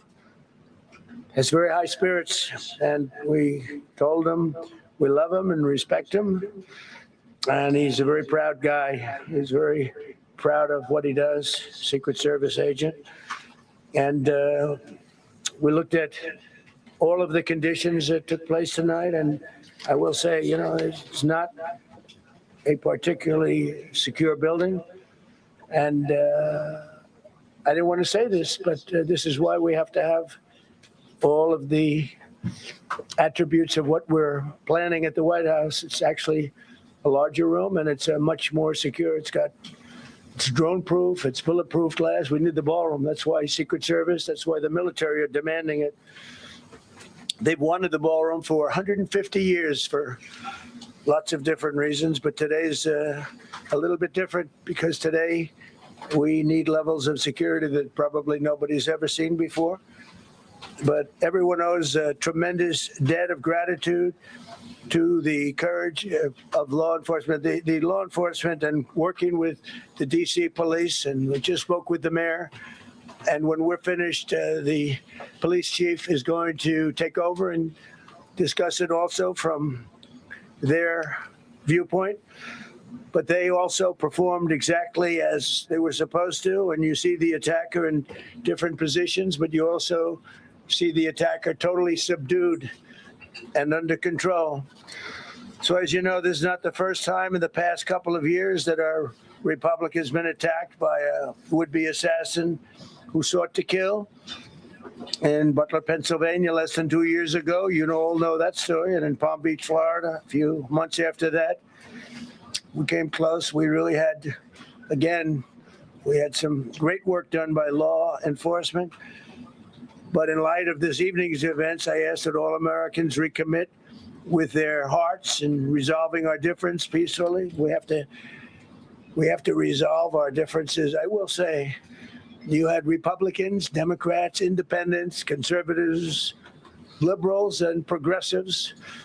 Those words are interchangeable, perhaps, but maybe they're not. But you had everybody in that room, big crowd, record-setting crowd. There was a record-setting group of people, and there was a tremendous amount of love and coming together. I watched, and I was very, very impressed by that. But First Lady and I were taken very well care of, very quickly rushed off the stage. Vice President J.D. Vance, who's here, was likewise beautifully done. He was just saying how quickly everybody acted, law enforcement, Secret Service in particular in this case, but law enforcement. Marco had the same thing. Pete was there. Pete didn't want any help. He didn't want anybody to help him. He doesn't want anybody to help him, but he did get some, didn't you? And I think you also said that it was very impressive. So with that, I'd like to ask Todd Blanche to come up, say a few words, and tell you it's already underway. The man has been captured. They're going to his apartment. I guess he lives in California, and he's a sick person, a very sick person. And we don't want things like this to happen. I think it's very important that I say, though, and I told the representatives of the evening, and they did such a beautiful job. It was such a beautiful evening. And again, they're talking about free speech in our Constitution. That's what it's all about, not just White House correspondence. It was really based on free speech in our Constitution. But I said very importantly that we'll do it again within the next 30 days, and we'll make it bigger and better and even nicer. So I just want to thank everybody that was involved. I also want to thank the press, the media. You've been very responsible in your coverage. I will say I've been seeing what's been out. You've been very responsible. So Todd Blanche, I'd like to say a few words, and then we're going to have cash. And then you're going to go on. We can ask, I guess we can take a couple of questions. All right, I'm just gonna switch here really fast. That is the shooter. That is the shooter right there. That's the same guy that I heard earlier a couple hours ago. So yes, it is true. He is a teacher. Incredible.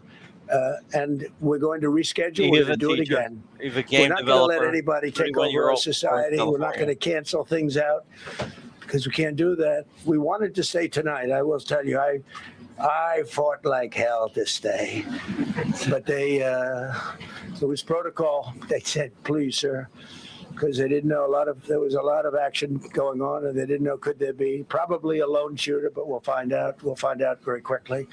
They have it very well under control. So I want to thank everybody very much. And Todd Blanche, please. Thank you very much, Mr. President. Tonight you saw the very worst and the very best of this country. You saw the very worst by the actions of that coward that the president just talked about. But you also saw the very best because you saw law enforcement do exactly what they're supposed to do.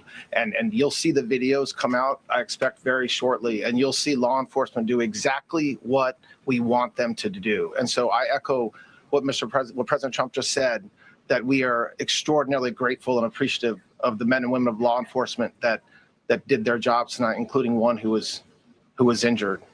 This investigation is ongoing. I expect you will see charges filed shortly. The charges should be self-evident given the conduct, but as you'll hear, there will be multiple charges surrounding the shooting, around the possession of firearms, and anything else that we can get on this guy. The investigation is obviously ongoing and just started. There is federal law enforcement already working on search warrants and doing their job, and I don't want to get ahead of them and don't want to get ahead of the work that they're doing even as we speak. Director Patel and I were just on the crime scene a short while ago, and everybody in this room should rest assured that the Metropolitan Police Department, the FBI, Secret Service, everybody's on the scene doing their job. I know that the police chief is going to give an update from the scene as soon as we're finished here, and I obviously will lead the details of what they have learned to him. But in the meantime, I just want to thank everybody in this room for the courage. And I want to thank President Trump for his words, and I promise you, justice will be served. Thank you, Dr. Patel. Thank you, General. Thank you, Mr. President. The president's absolutely right. You saw the best resolve of American law enforcement because you, Mr. President, inspire them 24/7, 365. You give them the resources that they need, and they know that you have their back. And that is a changing dynamic in this country. And that's why you saw brave Secret Service agents respond immediately, swiftly, subdue and take down the suspect and safeguard the lives of thousands of individuals at that hotel. Thanks to our interagency partnership with the Department of Homeland Security and the Metropolitan Police Department, the FBI was rapidly deployed onto the scene, took over the evidence response unit, is examining all the ballistics that were found on scene to include the long gun and the shell casings. We are conducting witness interviews as we speak. You will hear from our team on the scene there with the mayor and the head of the FBI field division there. But please note what the Attorney General has just said reigns no truer. You saw the very best of America tonight. The very best unite us at a time of uncertainty because we have leadership here with the president and the vice president that backs law enforcement, and the men and women that I shook their hands on the scene today could not have been prouder to show up on scene. And as the Attorney General said, make no mistake, we are conducting witness interviews. If you have any information whatsoever related to this event, 1-800-CALL-FBI, 1-800-CALL-FBI.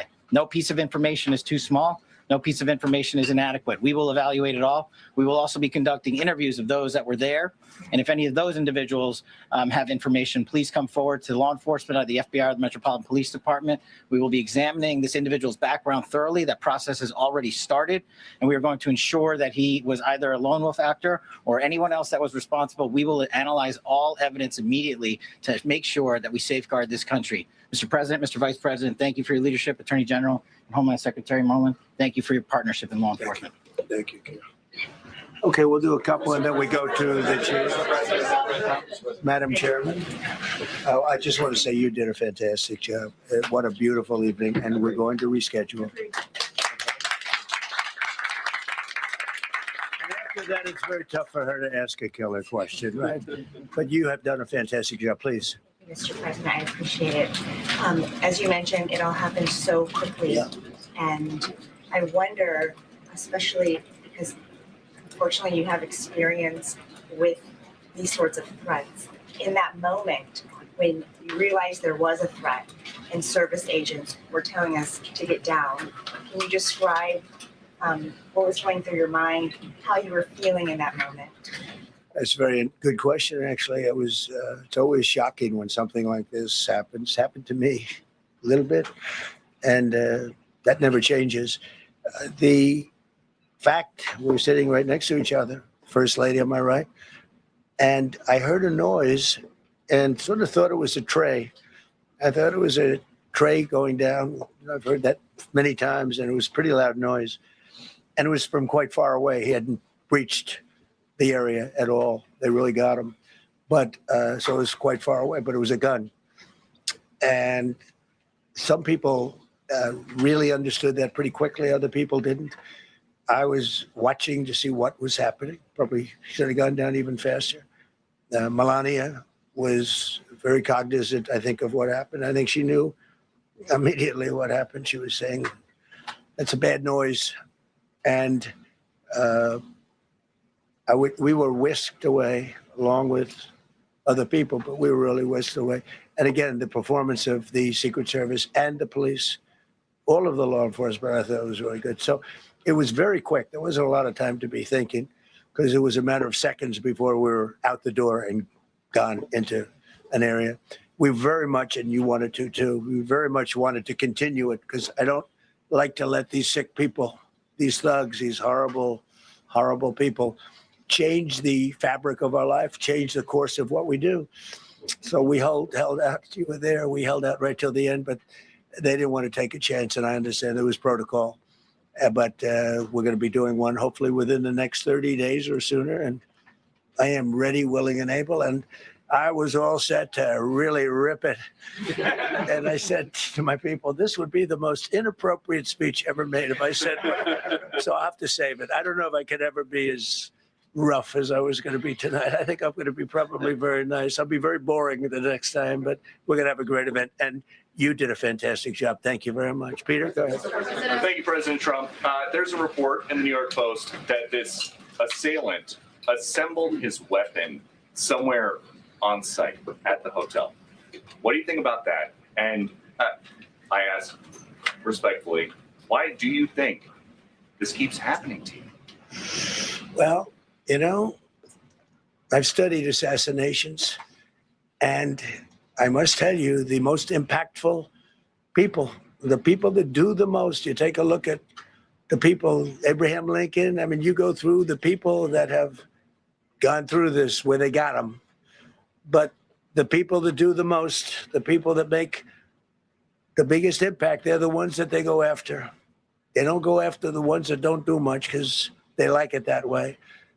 And when you look at the people that have either, whether it was an attempt or a successful attempt, they're very impactful people. Just take a look at the names there, the big names. And I hate to say I'm honored by that, but I've done a lot. We've done a lot. We've taken this country, and we were a laughing stock for years, and now we're the hottest country anywhere in the world. We've changed this country, and there are a lot of people that are not happy about that. So I think that's the answer, Peter. And after Butler, your team for a while rethought outdoor events. Yeah. Do you think that you now need to rethink No. indoor? Well, but then you just don't do events. No, I can't do that. I have to. It is what it is. We have to do it. The room was very, very secure. He charged from 50 yards away, so he was very far away from the room. And what did you think when you saw the video of how fast he was running? He was moving. Sorry. He was really moving. And the reaction time was great. Boy, those guys, they had their guns drawn literally by the time he was there. They were shooting. That's right. I thought they were very impressive. And if I didn't, I'd let you know. I'm not going to be, I would not stand for that. No, I thought they were very impressive. Thank you, President Trump, and thank you for updating us on the Thank you. suspect earlier. Were you aware of any threats? Was your team aware of any threats beforehand? And do you believe you were the target of this tonight? I guess. I mean, these people they're crazy. They're crazy. And, you never know. He was very far away from me. He had to go through a lot. We had resources all over. We had resources sitting at tables, literally in disguise, sitting maybe at your table. Who knows? But we had people all over the room. So he had a long way to go. That was really a first line of defense, and they got him. And they really, they acted incredibly. No, there was no notification. We had no idea. Go ahead, Do you know Kevin. any political motivations from this? Well, you never know. Now, we'll be able to tell you that maybe by tomorrow or the next day. He's in custody, and they're asking him a lot of questions. I guess they're going over, Todd, and they're already at his apartment. He lives in California. Yes, sir. And they're over there, so they'll be able to tell you. Thank you, Caitlin. President Trump, did the suspect say anything, or was he wearing anything that would allege some type of motive here? No, I mean, he was a guy who looked pretty evil when he was down. They had him down. He was fighting hard. He was in my opinion, a sick person. Who would do that but a sick person? But I think you're going to find everything about him. No reason to talk about it now. But tomorrow at this time, long before this time, you're going to know a lot of things about him. They seem to think he was a lone wolf, and I feel that too. Are you concerned about U.S. Secret Service protection ability? We saw several of the detailees take minutes to be escorted out of the room. No, they acted very quickly. No, I was very impressed by Secret Service. I mean, I'm the one, and Mark Wayne, you would agree with that, I think. Absolutely. I'm the one that would complain. You don't have to complain for me. I would be complaining. I'd be up here right now saying they didn't do their job. Oh, believe me, because, it's my life. And I want to live because I want to make this country great. That's why I want to live. But when you're impactful, they go after you. When you're not impactful, they leave you alone. Okay, a couple of more. Go ahead, please. Is there any indication that this shooting could have been linked to the war in Iran? I don't think so, but you never know. We're going to know a lot. We have the best people in the world working on it, and we're going to know a lot. Please. Mr. President, there's a lot. You, as well as some of us who have covered Butler, experienced another horrific day 2 years ago. Yeah. What felt similar? You had the First Lady with you today. What felt different? And you have another 2+ years in office. Are you concerned about something like this happening Well, I again? can't be concerned.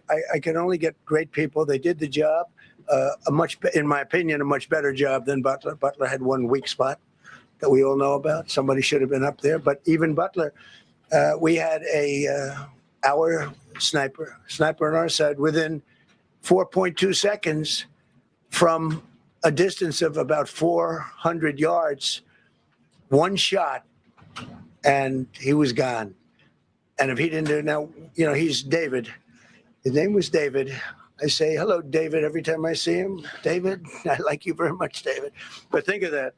Now, if he doesn't hit him, and he hit him right between the eyes from 400 yards without any notice, nobody knew. He heard a sound. He looked over, and there was actually a tree that was somewhat in his way. You know the story very well. And he aimed, he fired. And if he didn't do that, beyond me, you would have had a lot more people killed. We lost one great person and 2 people very badly hurt. They're okay now.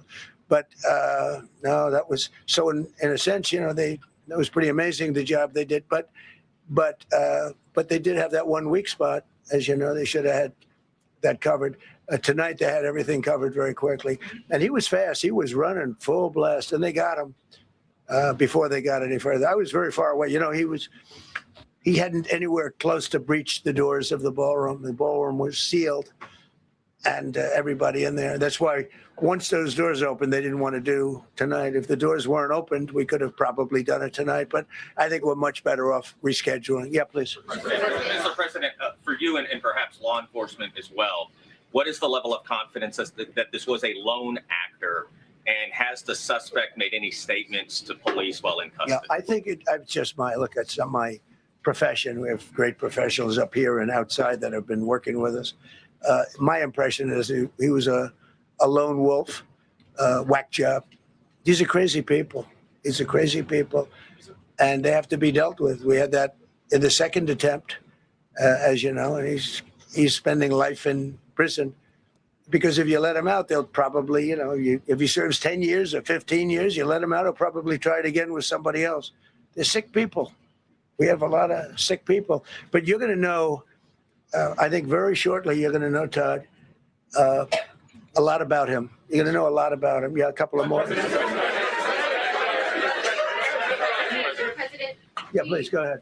Are you concerned about political violence? This could be politically motivated. All violence. I'm concerned about everything. Look, but I can't be so concerned that you can't function. No, I'm here. It's a dangerous profession. You know, I tell the story, race car drivers, I think it's very dangerous. So if you take 1% and then take about 10% of 1%, just to break it down very easily, they die. So much less than 1%, 10% of 1%. I think bull riding is very dangerous. If you take about the same 10% of 1%, much less than 1%. But if you take presidents, it's 5.8%. And about 8% are shot at. So nobody told me this was such a dangerous profession. If Marco would have told me, maybe I wouldn't have run. Maybe I would have said, I'll take a pass. No, it's a dangerous profession, but I don't view it that way. Look, I'm here to do a job. It's part of the job. It is a dangerous, I can't imagine that there's any profession that's more dangerous, but I love the country and I'm very proud. I'm very proud of the job we've done. You see what's happened. We have a great country. We've got, I think, the most successful, the hottest country anywhere in the world. This happened over a period of just a year, and we're going to do great things. But with that come risks. There's no question about it. Yeah. To that end, I mean, there's been so much political violence, not just aimed at yourself, but at other members of Congress, state house speakers, you name it. Is that just the cost of doing business to do politics in America anymore? Yeah. Well, what does that say about our country? Yeah, we're not the only country. You look at this great violence with all countries. I was talking to somebody from another country today, and they have numerous assassinations of political figures all over the world. You look at South America, it's like some of the numbers are just horrific. It's dangerous stuff, whether it's here or someplace else. No country is immune. No country. Good question. Will we turn that temperature down at this point? Well, probably if I decided to just not do much, you know, if I let everybody rip us off and take advantage of us. Look, we're leading the world in trade now. We're leading the world in the military. We're the greatest military in the world. I rebuilt it in my first term, and now we use it because we have no choice. We can't let, as an example, Iran, we can't let them get a nuclear weapon. Everything will be peanuts compared to that if they ever were given a nuclear weapon, and they'd use it too. Marco and I were talking about it today. They would use it without even hesitation. We can't do that. It was a shame. I said, oh boy, look at the numbers. We just broke 50,000 in the Dow. We just broke 7,000 in the S&P. They said we couldn't do it in 7 years, in 5 years, 4 years. They were saying maybe in 5 or 6 years. And we did it in 1 year.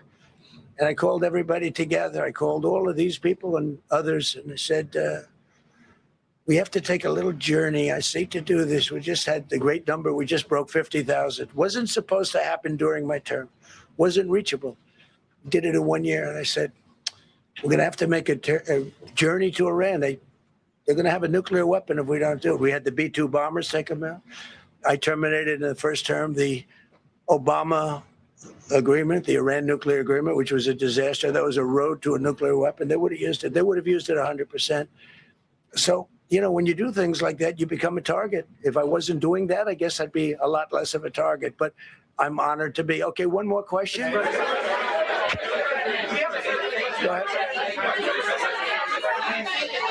Yeah, go ahead. Thank you, President Trump. Thank you, President Trump. Did you know how the gun was brought into the hotel? And also, how does this event impact you as the leader of our country? Do you think it will change your I like not to think about it. I lead a pretty normal life, considering, you know, it's a dangerous life. I think I handle it as well as it can be handled. I think a lot of other people, you know, you read stories where they become basket cases. To be honest with you, I'm not a basket case. I really take it as it is.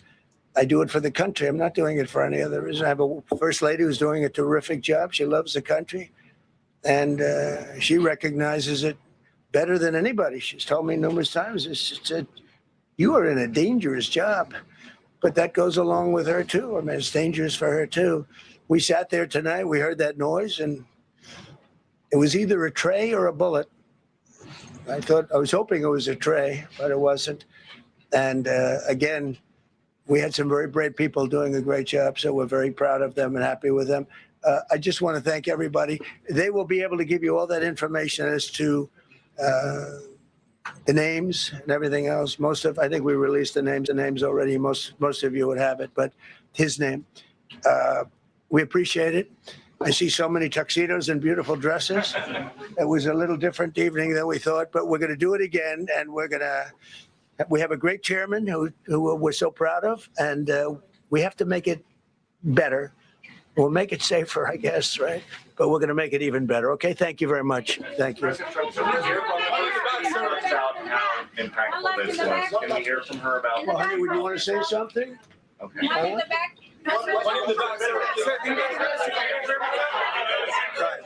Many of the people across the globe, in fact, are watching you. You demonstrated courageous leadership, and thank God you're alive, all of us are alive today. What is the message that you want to give to the world that this should change? What corrective measures can we take from here on? Well, all you can do, look, I don't care how many people you have, how good they are. They can be the greatest people. You have the greatest security in history. If you have a whack job who's got a brain, but it's a little bit distorted or a lot distorted, they can make trouble. I would say, Pete, right? You know, they can make trouble.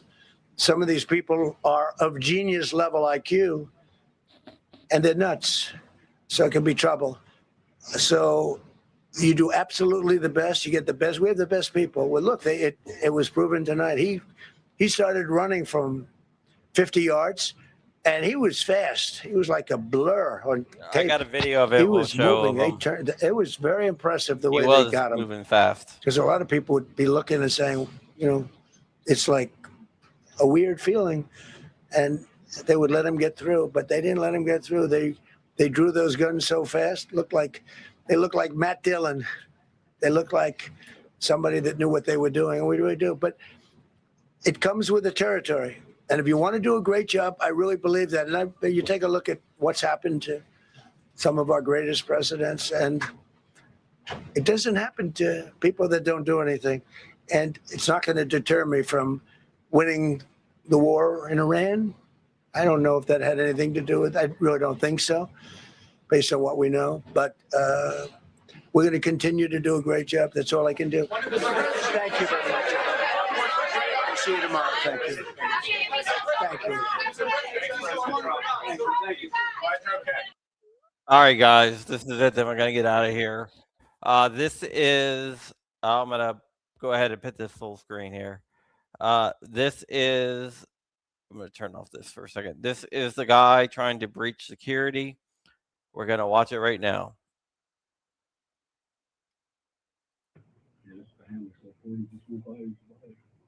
It looked like he checked it twice.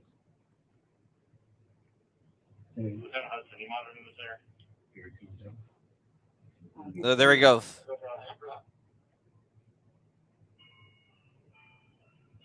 Shall I post it as soon as he passed on that? All right, you want to watch it one more time? Let's watch it one more time, then we're gonna get out of here.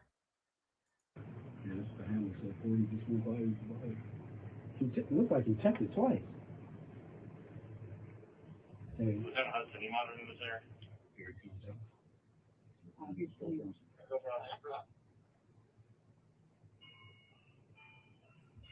Shall I post it as soon as he passes on that? 18, go for All right, guys. That will be. Thank you for watching. Sorry, my camera broke. Let me turn my camera one more time.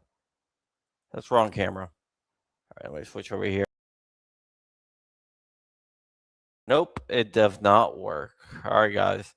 I will see you guys later, and bye-bye.